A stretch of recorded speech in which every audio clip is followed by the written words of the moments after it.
Okay, so VKT is different of a different country. First, because of the population density. All right. So the population density is come out from the number of population divided by the space by the area. That is kilometer square. I give you example. Let's say we have 10,000 people in Perlis compared to we have 10,000 people in Kelantan. Alright, but because we know that Perlis is a small state compared to Kelantan, so we can say that Perlis got the higher number of density, compared to Kelantan.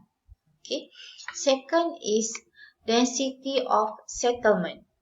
Okay, distribution of population.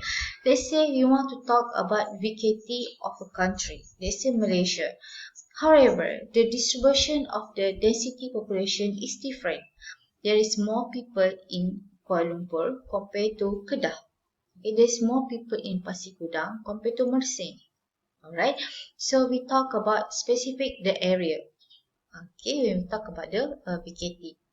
Second is the poor utilization of the infrastructure. Although in some part of the country where we have high number of population or high density, but because of the poor utilization of the infrastructure, which is the transport or maybe the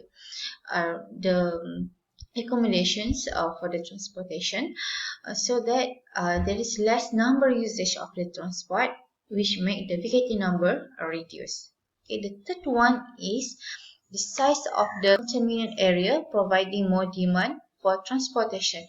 So we can assume that if in that country or in the state or in the region, the space area is bigger, okay, there is more land, so people need more transportation. People need more uh, car transport, any mode of transportation to move from one location and another location.